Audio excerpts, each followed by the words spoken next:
आपण खूप वेळा म्हणतो की आपण नाशिककडे इंडस्ट्री खेचणार मुंबई नाशिक जो काही रस्ता आपण करतो त्याच्यामुळे इथे लॉजिस्टिक्स हब किंवा असं सगळं काही.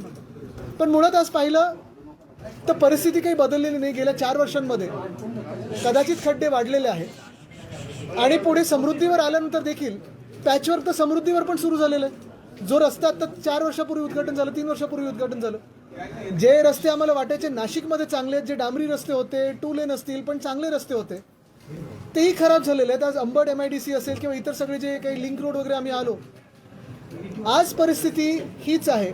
सगळ्या नाशिककरांना मला हे विचारायचं आहे की रस्त्याची कामं सुरू झाल्यापासून मी सगळीकडे जिथे जिथे थांबत होतो, कोण ट्रॅफिकमध्ये अडकलेलं, कोणी तिथे आजूबाजूचे दुकानदार असतील, कोणी रहिवासी असेल, कोणी विद्यार्थी असतील, हे येऊन मला सांगत होते की आधीचे रस्ते साहेब चांगले होते, 5-6 महिने आम्ही जो काही पाहतोय धुमाकूळ घातलाय कॉन्ट्रॅक्टर्सनी सगळीकडे, एवढा भयानक प्रकार चालू आहे. बरं, काल माझी यादी रस्त्याची कुठे कुठे मी जाणार हे सांगितल्यानंतर फटाफट तिथे JCB दिसत आहेत, कामं सुरू झालेली आहेत. पण कॉन्क्रीटचे रस्ते देखील बनवत असताना काही लेवल आपण पाहतो काही काही ठिकाणी एवढी उंचवलेली आहे की ते पाणी जाऊन आजूबाजूच्या घरांमध्ये किंवा इंडस्ट्रीमध्ये साचणारच आहे, तुंबणारच आहे. तर ही अशी परिस्थिती आपण नाशिककरांसाठी पाहतोय, ह्या भाजपाने करून ठेवलेली आहे. 17 तारखेला संजय राऊत साहेब स्वतः इथे मोर्चा काढणार आहेत. हजारो नाशिककरांना मी आवाहन करतोय की आपण या ह्याच्यात मोर्चात सामील व्हा. कुठच्याही पक्षाचे आपण प्रतिनिधी असाल, कुठच्याही विचारधारेचे आपण नाशिककर असाल, पण मला वाटतं सगळी ही विचारधारा बाजूला ठेवून नाशिकसाठी सगळ्यांनी एकत्र येणं गरजेचं आहे आणि हे आंदोलन करणं गरजेचं आहे. कारण ही परिस्थिती फार भयानक आहे. ही परिस्थिती अशी राहिली पुढचे 3-4 महिने.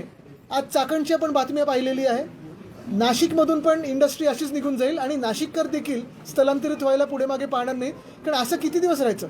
बरं, हे काम आत्ता आपण पाहतोय, मी येणार म्हणून अनेक ठिकाणी काम सुरू झालं, पण ह्याच्या आधी आणि नंतर जेव्हा काम परत थोडं बंद होईल किंवा गती कमी होईल, आरोग्याचे विषय आहेत, स्वच्छतेचे विषय आहेत, डासांचं आपण पाहतोय वाढणार सगळीकडे, डेंग्यू मलेरिया, हे सगळं कोण पाहणार आहे? महानगरपालिका सांगते, प्राधिकरण बघते, प्राधिकरण बोलते, महानगरपालिका. नेमकं चाललंय काय हा विषय नाशिककरांसमोर महापौर म्हणून तुम्ही येऊन सांगणार आहात का पुढे? नाशिकमध्ये सुद्धा कुंभमेळे झालेले आहेत. आता सुद्धा जो कुंभमेळा होतोय तर अनेक कामं यापूर्वी सुद्धा झालेले आहेत. नेमका प्रशासनाचा काय केवळ झाला असं तुम्हाला नाही, एवढे आता वर्ष कुंभमेळा चालू आहे, एवढे दशक चालू आहे, आपण पाहतोय कुंभमेळा अनेक झाले तिथे. मला वाटतं 17 की 18 साली पण झालं होतं, 15ला झालं होतं, तेव्हा पण हेच मुख्यमंत्री होते. पण आता जे काही त्यांच्या डोळ्यासमोर दिसायला लागलेलं आहे की अयोध्येमध्ये चंदा चोरी जशी झाली तशी इथे कुंभमेळ्यामध्ये मला वाटतं किती 35 की 40 हजार कोटीचे कॉन्ट्रॅक्ट, ते कॉन्ट्रॅक्ट दिलेत कोणाला? ते कॉन्ट्रॅक्टरचे पैसे कुठेत का? आत्ता पण मला एक कटिंग पाहिलं, ह्या लोकांनी विचारले प्रश्न की जर एवढे कोटी, ठराविक कोटी, मला वाटतं 290 कोटी जर दाखवलेत कुंभमेळ्याचे दिलेले आहेत, महापालिका की प्राधिकरण सांगते आम्ही नुसते 102 कोटी पाहिलेले आहेत, मधले हे पैसे गेले कुठे? आणि मग परवाकडे जे मुख्यमंत्र्यांचं मी उत्तर ऐकलं की आम्ही गॅसच्या लाईन टाकतोय म्हणून रस्ते खोदून ठेवलेत. गॅसच्या लाईनसाठी रस्ते खोदलेत एवढे? मुंबईत पण पाईप गॅस आहे, पण एवढे रस्ते कधीच खोदून ठेवले नव्हते. तर ह्याला उत्तर कोण येणार? आणि असं जर दत्तक एक शहर मुख्यमंत्री घेत असतील तर कुठचंही शहर दत्तक न घेतलेलं बरं आहे मुख्यमंत्र्यांनी. 35,000 कोटीहून अधिक पैसे नाशिकच्या कुंभमेळ्यासाठी येत आहे. आपल्याला वाटतंय त्याचा विनियोग होतो यांच्याकडनं किंवा हे सरकार हे 35,000 कोटी रुपये उचित पद्धतीने वापरत असं दिसतंय? आता उचित की अनुचित, आपण ह्याला आता उत्तर आपल्याला ज्या पद्धतीचं काम चालू आहे, कसं असतं की कुठचेही काम सुरू केल्यानंतर दोन्ही गोष्टी असतात. एक, पुढच्या वर्षी कुंभमेळा त्याच्यासाठी आपण काम करतोय, मान्य, त्याच्यासाठी कामासाठी जो काही पुढे मागे त्रास होईल हा आम्ही पण समजतो. रस्त्याची कामं असतात तेव्हा त्रास होतो. ते लिहिलं असतं ना पाटी, इनकन्व्हिनियन्स इज रिग्रेटेड. कोण इनकन्व्हिनियन्स करते, कोण रिग्रेट करते, कोणालाही माहीत नसतं, पण पाटी लिहून टाकली असते. पण ती पाटी लिहिल्यानंतर त्याच्या मागची जी भावना असते की खरोखर लोकांना जो त्रास होतोय, तुम्हाला खरोखर त्याचा त्रास होतोय का, त्या जो काही लोकांचे छळ होतं त्याचा. आज पण मी पाहत होतो ना, आत्ता जसं तुम्हीच मला काही काही ठिकाणी सांगितलं थांबल्यानंतर की तुमच्या आज दौरा लागल्यानंतर काल इथे JCB लागले, तुमच्या दौऱ्यानंतर रोलिंग सुरू झालंय. बरं, मी ते पेगलवाडीत गेलो होतो, ती बातमी तुम्ही पाहिली असेल, ते आदित्य आणि स्मिता 2 तरुण विद्यार्थी आहेत. परवाकडे त्यांनी जो व्हिडिओ केला की काल व्हिडिओ केला, मी त्या आपल्या सगळ्या सहकाऱ्यांना आमच्या सांगितलं मला जाऊन त्यांना भेटायचं आहे. त्र्यंबकेश्वरला देखील ह्याच मोठ्या संख्येने कामं चालू आहेत कुंभमेळ्यासाठी. पण 2023ला जो झालेला रस्ता होता तो कुठे वाहून गेला की रस्ता कुठे होता ते कळत नाही. आज त्याच रस्त्यावर मी गेलो होतो. मी चाललो म्हणून रात्री काल 1:30 वाजता डागडुजी सुरू झाली आणि पावसात डागडुजी सुरू झाल्यानंतर सकाळी कलेक्टर गेले, सकाळी मला वाटतं खोसकर साहेब जे आमदार ते गेले, दुपारी मी पोहोचेपर्यंत रस्ता परत गायब. तर हे नेमकं चाललंय तरी काय? हा पैसा जनतेचा आहे. आणि हा कसा वापरला जातोय, जो आपण आत्ता प्रश्न विचारला ना की उचित की चुकीचं, मला वाटतं उत्तर ह्याच्यातच आहे की जी कामं चालू आहेत ती प्रोसिजर काय आहे, कामाची पद्धत काय आहे, आणि काम होताना काय नेमकं हलगर्जीपणा आपण पाहतोय कॉन्ट्रॅक्टरकडून, ह्याच्यातच मला वाटतं फार मोठं उत्तर मिळेल. काही साधू महंतांनी नाराजी व्यक्त केली. त्यांनी असं म्हटलं की कुंभमेळ्याची कामं ही चुकीच्या पद्धतीने सुरू आहे आणि प्रशासनामध्ये आणि सत्ताधाऱ्यांमध्ये ताळमेळच नाहीये. ताळमेळ नाही आहे. आणि अशा साधू महंतांच्या बाबतीत बोलताना मंत्री महोदय असं म्हणताय की तुम्ही कुंभमेळा बघा, बाकी उपाययोजना आम्ही करू. नाही, भाजपचं आता परिस्थिती अशीच आहे. आपण पाहिलं असेल अयोध्येमध्ये पण चंदा चोरीवर प्रश्न विचारल्यानंतर लगेच तुम्हाला हिंदू विरोधी बोलतात. आता मग मला वाटतं योगीजींनी सांगितलं की ज्यांचं काही देणं घेणं नाही त्या दानपेटीशी, आम्ही शिवसेना म्हणून तिथे निधी दिलेला आहे, पक्ष निधी दिलेला आहे, आम्ही स्वतः परिवार म्हणून दिलेला आहे, आम्ही प्रश्न नाही विचारायचे. बरं, ज्यांच्या भाविकांचे तिथे भावना जोडलेली आहे त्यांनी प्रश्न नाही विचारायचे. तसंच आपण पाहिलं असेल केदारनाथवर स्वतः शंकराचार्यजींनी प्रश्न विचारला, त्यांना पण हे हिंदू विरोधी बोलायला पुढे मागे बघत नाहीत. आणि इथे साधू महंतांनी जेव्हा प्रश्न विचारला किंवा सूचना दिल्या, काही साधू महंतांकडून आपण आशीर्वाद घेतो, आपण पुढचा गायडन्स घेत असतो. भाजप बरोबर त्यांचा वापर हा निवडणुकीत करत असतं, त्यांचं काय आध्यात्मिक सेल वगैरे त्यांनी बनवलेलं आहे.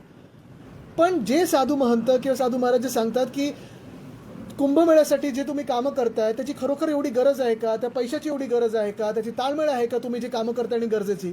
आता तुम्हाला आठवत असेल तपोवनचा विषय, तपश्चर्याचं वन हे तिथे बदलून मुख्यमंत्र्यांना तिथे नाईस पहिलं काय ते साधुग्राम करायचं होतं. आणि त्यांचे जे मित्र आहेत बिल्डर इकडचे नाशिकचे मुख्यमंत्र्यांचे, ते ट्रेझर आहेत मला वाटतं भाजपचे, ते सांगतात की आता आहे ना आपण नंतर TDR देऊ शकू. सगळं काही ह्याच्यातून पैसे काढायचे कसे, दानपेटी असेल किंवा TDR असेल, पैसे काढायचे कसे, ह्याच्यावरच फक्त भाजपचं लक्ष आहे. एकंदरीत नाशिकमध्ये की काही खड्ड्यांची परिस्थिती झाली, 6 जणांचा अत्यंत बळी आलेला आहे. तुमची मागणी काय आहे? नाही, मागणी हीच आहे. आपण पाहिलं असेल मी इथे येऊन प्रशासनाला भेटतच नाही आहे, ना म्युन्सिपल कमिशनरना भेटतोय ना कुठच्या अधिकाऱ्यांना भेटतोय, कारण त्यांच्यावर बोट टाकून अर्थच नाही आहे. हे सगळा जो निर्णय आहे राजकीय निर्णय आहे, भाजपाचा निर्णय आहे. आणि मागणी हीच आहे की व्हाईट पेपर तर आम्ही मागूच, पण चंदा चोरीपासून इथे कुंभमेळ्यापर्यंत जो घोटाळा झालेला आहे, लोक प्रश्न विचारतील. आज आमचा 17 तारखेला मोर्चा आहे, तो मोर्चाचा तर आवाज आपण पाहालच, ती ताकद पाहालच. पण मी अजून एक आपल्याला सांगतो आणि आपल्या माध्यमातून प्रत्येक नाशिककरांना विनंती करतोय की जेव्हा जेव्हा आपण सत्ताधारी आमदार असतील, सत्ताधारी नगरसेवक असतील, यांना रस्त्यावर तुम्ही पाहाल, त्यांना थांबवून प्रश्न विचारा की माझे पैसे गेले कुठे. मी करदाता आहे, मी नाशिककर आहे, मी या नाशिकचा विकास चाहतो, मला पण चांगले रस्ते पाहिजेत. पण जे रस्ते तुम्ही करता आणि तुमचे जे कॉन्ट्रॅक्टर आहेत ते पैसे घालतात कुठे, कुठचे खड्डे. आता मी पाहिलं मध्ये पण एक बातमी आली होती, कितीतरी 1000 खड्डे बुजवले. खड्डे म्हणजे 15,000.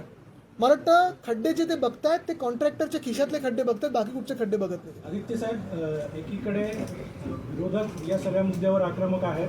पालिका आयुक्तांचा दावा आहे की आम्ही जे रस्ते तयार करतो ते अतिशय दर्जेदार आहेत. विरोधकांनी आम्हाला दाखवून द्यावं की कुठला रस्ता निकृष्ट दर्जा. मला वाटतं पालिका आयुक्तांनी ही रिस्क घेऊ नये, कारण त्यांना अजून त्यांचे जे राजकीय बॉस आहेत ते कसे ते माहिती नाही आहेत. दुसरी गोष्ट मी त्यांना आठवण करून देऊ इच्छितो, जे मी जेव्हा दिल्लीमध्ये जो लाठीचार्ज झाला तेव्हा पण सांगितलं की देशातले वारे पहा आणि मग बोला. तुम्ही सांगत असाल दर्जेदार रस्ते असतील तर आम्हाला ॲफिडेव्हिटवर लिहून द्या की आम्ही दर्जेदार रस्ते देतोय. 1 वर्षानंतर या रस्त्यांचं काय होतं ते बघतो आणि न्यूरमबर्ग ट्रायल्स काय होते हे पण लक्षात ठेवा. सभागृहामध्ये जेव्हा तुमचे नगरसेवक आंदोलन करता, रस्त्यावर उतरतात, त्यावेळेला तुमच्या नगरसेवकांना नोटंकी देखील म्हटलं जातं की नोटंकी करता आहे आंदोलन म्हणजे. आता हेच तुम्ही पाहिलं असेल दिल्लीमध्ये देखील जे खासदार आहेत पप्पू यादवजी, त्यांनी पण आंदोलन केलं, भगवे कपडे घालून आंदोलन केलं अयोध्येसाठी. त्यांना पण हिंदू विरोधी बोलले. काल पप्पू यादवजींनी साधू महंतांचा मोर्चा प्रधानमंत्र्यांच्या घरी नेला. जिथे जिथे प्रश्न विचारतात ना तेव्हा भाजपला ती नौटंकी वाटते, कारण भाजपची ही प्रथाच आहे की प्रश्न कोणी विचारू नये, भ्रष्टाचार कितीही केला तर प्रश्न विचारायचा नाही. आता तुम्ही मला सांगा ना, अशी प्रेस कॉन्फरन्स भाजपच्या नेत्यांकडून अपेक्षित आहे का? साहेब, कुंभमेळ्याच्या नावाने बनावट कंत्राट निघालेली आहे आणि त्यामध्ये 2 आरोपींना पकडण्यात आलं. त्यात एक तन्मय महाजन म्हणून आहे, ते गिरीश महाजन यांच्या जवळचे नातेवाईक असल्याचं देखील बोललं जाते. अशा पद्धतीचे कंत्राटदारांची जवळपास 5 ते 20 कोटी रुपयांपर्यंतची फसवणूक जी आहे ती त्यांनी. हे खूप छोटे मासे आहेत. जो मोठा मासा गिळायला निघालाय शहर ती भाजप आहे. आणि तुम्हाला हेच उदाहरण देतो, मुंबईमध्ये देखील मुख्यमंत्री महोदय स्वतः आपल्या मित्रांना अशाच जमिनी गिफ्ट देतात. मुंबईमध्ये 16 एकर पब्लिक ओपन स्पेस ही भाजपच्या एका आमदाराला दिलेली. आत्ता पण मी पेगलवाडीमध्ये होतो, मी अपील तीच केली मुख्यमंत्री महोदयांनी, आपल्या माध्यमातून पण करतो. एक भाजपचे आमदार आहेत, त्यांच्या साखर कारखान्याला मुख्यमंत्र्यांनी 18 कोटी स्पेशल केस म्हणून कॅबिनेटने दिलेले आहेत. लोन कोणाच्या पैशाचं? टॅक्सपेअर मनीचं, तुमचं आमच्या करदात्यांचं. असंच स्पेशल केस म्हणून नाशिकच्या रस्त्यांकडे जरा लक्ष द्यावं मुख्यमंत्र्यांनी. असंच स्पेशल केस म्हणून राज्यातली जी आपली शाळा आहेत तिथे लक्ष द्यावं, आरोग्य केंद्र तिथे लक्ष द्यावं. का भाजपच्याच आमदारांना का स्पेशल केस पैसे मिळतात? अयोध्येच्या चंदा चोरीवरनं तुम्ही काही प्रश्न उपस्थित केले होते. मध्यंतरीच्या काळामध्ये तुम्ही चांदीची बीट आणि काही निधी दिला अशा स्वरूपाचं एकूण आम्ही ते बोलत सुद्धा नाही कुठे. बरोबर. पण त्याच सगळ्या प्रश्नांवर गोविंदगिरी महाराज जे आहे त्यांचे खजिनदार आहेत, त्यांनी काही प्रश्न उपस्थित केले. कधी कुणाकडे, केव्हा आणि आता जर त्यांना हे माहिती नसेल तर त्यांच्या घरी, म्हणजे त्या पूर्ण ट्रस्टच्या घरी, चंपतरायांच्या घरी का नाही ईडी गेली हो? अनिल मिश्रांच्या घरी का नाही गेली? आणि जर आम्ही दिलेले जे निधी असेल किंवा असे लाखो भाविक जे विचारतात, हाच तर प्रश्न आहे ना. लाखो भाविक जे आहेत ज्यांनी दान केलेलं आहे तेच विचारतात की दानपेटीतला पैसा गेला कुठे. म्हणजे ते आम्ही जे बोलतोय ते योग्य आहे, खरं ठरवत आहेत. साहेब, ते स्वतःच्या ह्याच्यात फसतात, गुंतत भाजपवर फसतात. आरोप करत आहात, मात्र नगरविकास खाते हे एकनाथ शिंदेकडे आहे. मुंबई असो किंवा संपूर्ण महाराष्ट्र खासदारांच्याकडे आहे. नाशिकला एवढ्या मोठ्या प्रमाणात खड्डे पडले, नाशिक दुर्ग झाली, मात्र ते आले नाही. नगरविकास खातं ज्यांच्याकडे आहे, एकनाथ मिंदे, ते कोणाच्या आशीर्वादावर जगतात हो? मंत्रिपद कोणामुळे मिळालं? भाजपमुळे मिळालं. मुळात पक्ष तोडण्यापासून सगळं काही जे आहे हा प्रकार भाजपने केलेला आहे. आणि मिंदेंबद्दल आम्ही बोलतच असतो. पण आता ज्या मुख्यमंत्र्यांनी हे शहर दत्तक घेतलं सांगितलं होतं, काय मेट्रो नियो देणार होते आणि काय काय देणार होते, आज रस्ते बघायला मिळत नाहीत, आपल्याला मेट्रो देणार होते 10 वर्षापूर्वी. 10 वर्ष झालीच ना त्या निवडणुकीला, 9 वर्ष तर झाली.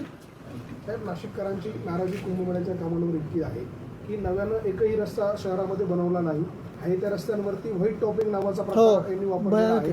आणि त्यामुळे नाशिककरांना पुढच्या काळात त्याचा अधिकचा त्रास होणार आहे. तर याबाबत आपला शिवसेना म्हणून काय भूमिका पुढच्या? आम्ही जाप्त विचारत राहू. आणि जसं मी सांगितलं की आता लोकांनी देखील प्रश्न विचारले पाहिजेत भाजपला आणि त्यांच्या सगळ्या लोकप्रतिनिधीला की तुम्ही हे आमच्याशी हा घात का केलात. कारण महत्त्वाची गोष्ट हीच आहे बघा, जे आपण सांगितलं ते एकदम योग्य आहे. व्हाईट टॉपिंग आपण कधी करतो? एखाद्या एकदमच अडगळीतला गल्ली असेल किंवा एखाद्या गावात जिथे युटिलिटीज नसतील आणि तिथे कॉन्क्रिटायझेशन करायचं, तिथे व्हाईट टॉपिंग करतो. पण नाशिकसारख्या शहरामध्ये खरोखर प्रत्येक रस्त्याला कॉन्क्रिटायझेशनची गरज आहे का? मुंबईत पण नसते, नाशिकमध्ये नाही, पुण्यात नाही, कुठे नाही. एक ठराविक रस्त्याची विड्थ असते, त्याच्याहून कमी जर विड्थ असेल तर तिथे आपण कॉन्क्रिटायझेशन करत नाही, तिथे डांबराचेच रस्ते आपण करतो. दुसरी गोष्ट म्हणजे डांबराचे रस्ते असो किंवा कॉन्क्रिटायझेशन असो, त्याच्या खालती आपण डक्टिंग करतो. जे युटिलिटीज असतात त्या आपण त्या डक्टमध्ये टाकतो. स्टॉर्म वॉटर ड्रेनपासून पाईपलाईन सगळं काही त्या डक्टमध्ये असतं. अख्खा रस्ता त्याला खोदून ठेवायची गरज नसते. आणि तिसरी गोष्ट जी जगभरात पाळली जाते आणि खास करून आपल्या देशात पाळली जाते ती ही आहे की 31 मेच्या आधी सगळी ही कामं केली जातात. 1 ऑक्टोबर ते 31 मे ह्याला फेअर सीझन बोलतो आपण महानगरपालिकेच्या भाषेमध्ये. 31 मेला सगळी कामं ही आपण सेफ स्टेजला आणतो. सेफ स्टेज म्हणजे पावसाळ्यात पाऊस अतिवृष्टी असू दे किंवा दुष्काळ असू दे, पावसाळ्यात आपण रस्ते कुठचेही खोदून ठेवत नाही. आत्ता काय होणार आहे, जेव्हा पाऊस हा थोडा आवरला जाईल तेव्हा आरोग्याची स्थिती ते तुम्हाला फिवर क्लिनिक वगैरे घ्यायलाच लागतील. डेंग्यू मलेरिया वाढणार आहे, स्वच्छतेचा प्रश्न आहेच. आणि ही भीती सगळी मी काय नुसतं राजकीय भीती म्हणून म्हणत नाही आहे. पुढचे 5 वर्ष आहे तुमच्या हातात सत्ता, 3 वर्ष तर महाराष्ट्रात आहे. राजकारण काय एका रात्रीत पलटी होणार नाही आहे. पण जी नाशिककरांची काळजी किंवा इतर शहरांची काळजी आहे ती आहे ना आम्हाला. आज एक वर्ष उरलंय जेमतेम कुंभमेळ्याला. उज्जैनचा कुंभमेळा नाशिकच्या नंतर 1 वर्षाने होणार, म्हणजे 2 वर्ष. तिथली 80% कामं ही पूर्ण झाली आहे आणि नाशिक असं आहे की 80% कामं बाकी आहे. आणि इथे एक कुंभमेळ्याचं प्राधिकरण आहे, कुंभमेळ्यासाठी मंत्री आहे, कुंभमेळ्यासाठी खास अधिकारी दिलेत, तरी झालेलं. बरं, अधिकाऱ्यांना पण चांगलं आधी एक्सपिरियन्स आहे. महाबळेश्वर पाहिलेलं आहे त्यांनी, सातारा डिस्ट्रिक्ट पाहिलं आहे, पिंपरी चिंचवड पाहिलं. म्हणून परत मी एकदा तुम्हाला सांगतो, प्रशासन किंवा अधिकारी त्यांना आम्ही बाजूला ठेवतो. कारण आत्ता हा निर्णय जो सगळा आहे हा राजकीय. प्रश्न अजूनही पालकमंत्री मिळाले नाही नाशिकला, रायगडला नाही, नाशिकला नाही. आता झेंडावंदनसाठी ते देतात, पण बाकी काळजीच नाही त्यांना. सगळं काय भांडण चाललं यांच्यात की गाडी बंगला सगळं. आता मला इकडचं माहीत नाही, पण मुंबईमध्ये महापौरांना नवीन गाडी पाहिजे होती का, तर पाठदुखी होते. उपमहापौरांना बंगला पाहिजे होता का, तर घरावरनं ऑफिसला यायला वेळ लागतो. मग आमदारांचा निधी असतो 5 कोटी, महापौरांच्या बंगल्यावर डागडुजी 5 कोटीची होणार होती. आम्ही आंदोलन केल्यानंतर त्यांना मागे घ्यायला लागलं. पण लाज लज्जा बाजूला ठेवून सगळा हा कारभार चाललेला आहे आणि त्याला आम्ही जाब विचारणार. अशोक कोळीबद्दल तुम्ही आता बोललात, आता सर्वोच्च न्यायालयामध्ये देखील सुनावणी सुरू आहेत, आज देखील सुनावणी पार पडते. काय असं एकंदरीत काय वाटतं? वृक्षतोडीवर खरं तर आता जरी स्टे असला मात्र या पक्षतोडी की वृक्षतोडी? झाडं तोडताय त्याच्यावर सध्या जरी स्टे असला मात्र येत्या काळामध्ये ती झाडं तुटतील अशी शक्यता आहे. त्याच्यामुळे पर्यावरणावर काय परिणाम होऊ शकतो नाशिकमध्ये? बघा, एक महत्त्वाची गोष्ट ही आपल्याला पाहायलाच लागेल की नाशिकचं जे पर्यावरण आहे, आपल्याला आठवत असेल मी पर्यावरण मंत्री असताना आमच्याच एका व्यक्तीने एक झाड कापायचं ठरवलं होतं आणि पुढे अनेक झाडं कापायची ठरवली होती. तिथे मी स्वतः येऊन ती नोटीस फाडली होती. सगळी काही आपण रस्ते जे बनवतो किंवा रोड वाईडनिंग करतो किंवा कुठचाही विकासाचा प्रोजेक्ट म्हणतो तर हा शाश्वत विकास झाला पाहिजे. पर्यावरण आणि शहर हे दोन्ही एकत्र वाढलं पाहिजे किंवा जपलं गेलं पाहिजे. जे आहे ते गमवून विकास होऊ शकत नाही. कुठचंही जागतिक शहर तुम्ही पहा, आत्ता तुम्ही लंडन जरी गुगल केलं, जे काही पर्यटक तिथे जायचे आत्ता थोडे विस्कळीत होत आहेत, कारण तिकडची सगळी जी काही लॉन्स आहेत, मोठे मोठे उद्यान आहेत, ती सुकलेली आहेत वातावरणीय बदलामुळे. आपण हाच विचार केला पाहिजे की पाऊस त्याच्यावर किती अवलंबून राहतो आपण पाण्यासाठी, झाडं त्याच्यामुळे टेम्परेचर किती कमी होतं. आणि मुख्य गोष्ट हीच आहे की विकास करत असा शाश्वत विकास करा ना. काही ठिकाणी जिथे तुम्हाला तोडावीच लागतात तिथे ट्रान्सप्लांट करू शकता तुम्ही, पण तपोवनसारखी जागा आहे किंवा अनेक ठिकाणी नाशिकमध्ये जिथे आत्ता रहदारी तेवढी नाही आहे, पॅरेलल रस्ता तुमचा बनतोय, तेवढी रहदारी वाढणार नाही आहे, ती झाडं आणि ते पर्यावरण का कापून तुम्हाला काय मिळणार आहे? याबरोबरच सध्या महाराष्ट्रामध्ये SIRचा मुद्दा चांगलाच गाजतोय. कुठल्याही निवडणुका नाही आहेत ना नगरपालिकेच्या आहेत, तरी एवढी घाई का होते? कारण जवळपास 18% लोकांचं आतापर्यंत प्रक्रिया ही पूर्ण झाल्याचं कळतं आहे. काय वाटतं? मला वाटतं एक निश्चितपणे मी एकच चांगली गोष्ट याच्यात आहे की अजून निवडणुकीला 2-2.5 वर्ष असताना SIR आपला आत्ता होतो. मी काल पण अपील केले व्हिडिओच्या माध्यमातून आणि आपल्या सर्वांना देखील अपील करीन, आपल्या माध्यमातून लोकांना अपील करीन. पहिली गोष्ट म्हणजे SIR हा 17 तारखेपर्यंतच आहे. 17पर्यंत त्याच्या आधी म्हणजे आता हा उद्या परवाचा जो शनिवार रविवार आहे, अजूनपर्यंत जर आपल्या घरोघरी BLO आणि BLA आले नसतील तर आपण सोशल मीडियावरनं व्यक्त व्हा आणि इलेक्शन कमिशनला एक्सपोज करा. दुसरी गोष्ट म्हणजे काही लोकांनी घर शिफ्ट केलं असेल किंवा तात्पुरतं दुसरीकडे गेले असतील, आपण ऑनलाईन जाऊन तुमचा फॉर्म हा भरणं गरजेचं आहे. आणि तिसरी गोष्ट म्हणजे ही यंत्रणा पूर्ण करणं गरजेचं आहे. कोणालाही तुम्ही मतदान करत असाल पण SIRमध्ये तुमचं नाव येणं गरजेचं आहे. एन्युमरेटर्स जर तुमच्या घरी आले नसतील तर व्यक्त व्हा. अनेक मतदारांची नावच सापडत नाही. म्हणजे पश्चिम बंगालचं आपण बघितलं तसं महाराष्ट्रामध्ये होण्याची भीती खुद्द राज ठाकरेंनी पण नक्कीच आहे आणि म्हणून आम्ही पूर्ण यंत्रणा ती लावलेली आहे. आता ह्या 17 तारखेनंतर डिलीटेडची पण जेव्हा यादी आपल्याला आठवत असेल, मध्यंतरी मी येऊन गेलो एकदा फक्त आमचे BLA नेमणुकांसाठी, बाकी कुठचाही विषय नव्हता. कारण मतदानाचा अधिकार हा सगळ्यात महत्त्वाचा आहे आणि कोणाच्यातून वगळता कामा नाही, म्हणून आम्ही त्याच्यासाठी लढतोय. मी परत एकदा पहिला टप्पा म्हणून आपल्या सर्वांना अपील करत आहे, जर तुमच्या घरी एन्युमरेटर्स आले नसतील आणि तुम्ही त्या फॉर्मवर सही केली नसेल तर पहिली गोष्ट म्हणजे सोशल मीडियाच्या माध्यमातून व्यक्त व्हा, राजकीय लोकांना आणि इलेक्शन कमिशनला प्रश्न विचारा. आणि दुसरी गोष्ट म्हणजे ऑनलाईन लिंक. बंगाल आणि बिहारमध्ये देखील लाखो लोकांना वंचित ठेवलं होतं आणि ह्याच्यासाठीच आम्ही जी आता प्रक्रिया आणि जो काही इथे जोर लावलेला आहे, ह्याच्यानंतर पुढचा टप्पा येईल जी डिलीटेड मतदार किंवा नॉट फाउंड मतदार असेल त्याच्यासाठी पण सर्वच राजकीय पक्षांनी, खास करून विरोधी पक्षांनी अलर्ट राहणं गरजेचं आहे. कारण ह्या माध्यमातून तुम्ही जे एन्युमरेट झाले नसतील मतदार त्यांना या प्रोसेसमध्ये घेऊ शकता. साहेब, एक धक्कादायक बाब समोर आलेले आहे. राज्यामध्ये आदिवासी आश्रमशाळांमध्ये गेल्या 2 वर्षात 450 विद्यार्थ्यांचा मृत्यू झाला आहे. सर्पदंश, गळफास, अपघात अशी वेगळी कारणं त्यामागे आहेत. खास करून गडचिरोली या जिल्ह्यातून आपण पाहिलं असेल, परवाची बातमी होती. गेले दोन्ही म्हणजे एक घटनाबाह्य मुख्यमंत्री आणि आत्ताचे मुख्यमंत्री हे त्या जिल्ह्याचे सातत्याने पालकमंत्री व्हायला उत्सुक असतात. पालकमंत्री तुम्ही ज्या जिल्ह्याचे आहेत तिथे सर्पदोषाने आपण पाहतोय लहान मुलं मुली बिचारे मृत्यू पावतोय, पण पुढे काय? तिथे तुम्ही मोठ्या माहीम उघडताय, तिथे तुम्ही टायगर कॉरिडॉर्स बंद करताय, तिथे तुम्ही जी जंगल ती छाटून टाकताय, जिथे नाही तिथे सगळं काही तुमची यंत्रणा घुसवत आहे. पण एवढं बेसिक गोष्टी नाही होऊ शकत. तर म्हणून मी आता परत एकदा आपल्या सर्वांच्याच माध्यमातून जी जनता जागृत झाली, आज खास करून मी कौतुक त्या लहान मुलीचं स्मिता आहे ती आणि लहान मुलगा तो आदित्य वर्गातले जे आहेत त्या पेगलवाडीतले, त्यांचं कौतुक करायला आलो. परवा कर्जतमधले जी मुलं मुली होते, विद्यार्थी होते, त्यांचं कौतुक केलं. आणि आज मी परत आपल्या सर्वांना आपल्या मीडियाच्या माध्यमातून हीच विनंती करीन की नाशिकमध्ये जी काही एकंदर आपण पाहतोय जो काही गोंधळ उडालेला आहे सिव्हिक सर्व्हिसेसचा, पाण्याचा प्रश्न बिकट आहेच. अनेक ठिकाणी रस्ते जिथे खोदलेले आहेत तिथे लाईट काढलेले आहेत, स्ट्रीट पोल्स काढलेले आहेत आणि रस्त्याचे जे खड्डे आहेत. आम्ही आज दौरा करतोय, परवा मोर्चा म्हणून थोडं जोर लावलेलं आहे कॉन्ट्रॅक्टर्सनी, पण जिथे जिथे काम बंद असेल तिथे जाब विचारा, सोडू नका. आपण मोठे वाद जे मुंबईत बघायला मिळत आहे. ताडदेवमध्ये एक अशी घटना घडली की नॉनव्हेज खाणाऱ्यांना बिल्डिंगमध्ये कुठलाही फ्लॅट देणार नाही अशी दादागिरी नारायण. बघा, व्हेज नॉनव्हेजचा जो विषय आहे हा आम्ही अनेकदा बोलून झालेला आहे की भाजपची सत्ता आल्यानंतरच ही दादागिरी सुरू झालेली आहे. इथे पण आपण सगळे कोणीतरी व्हेज असेल कोणीतरी नॉनव्हेज असेल, पण जे कोणी काय खातं बाजूला पण बसून खातो आपण, त्याला काही कोणाला प्रॉब्लेम नसतो. ही महाराष्ट्राची संस्कृती नव्हती.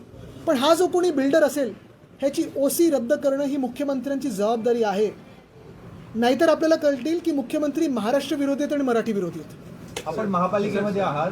खरं तर आपल्या पक्षाचा विरोधी पक्ष नेता इथे असणं आवश्यक होतं, मात्र महापालिकेच्या निवडणूक होऊन अनेक दिवस झाले. अद्याप काय विरोधी पक्ष नेता ते आता बघतायत तिथे दिल्लीमध्ये राहुलजी आणि खरगेजी कसे लढत आहेत, आणि म्हणून विधानसभेत असेल, विधान परिषद असेल किंवा इथे द्यायला घाबरत आहेत.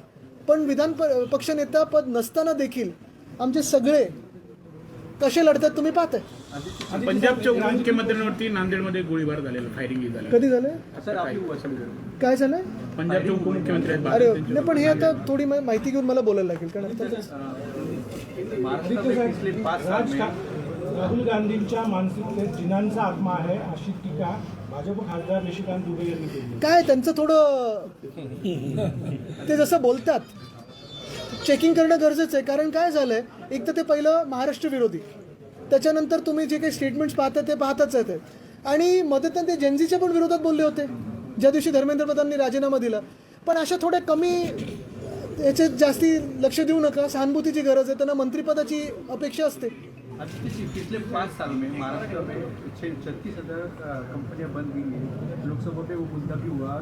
अपने महाराष्ट्र के उद्योग मंत्री इसके बारे में जानकारी नहीं. पहली बात तो आपने सही सवाल पूछा. जो यहाँ के सांसद है राजाभाऊ वाजे साहब, उन्होंने ये सवाल पूछा था, और यही जवाब आया कि 35,000 इंडस्ट्रीज़ और बिजनेसेस और एलाइड बिजनेसेस ये सारे पिछले 5 सालों में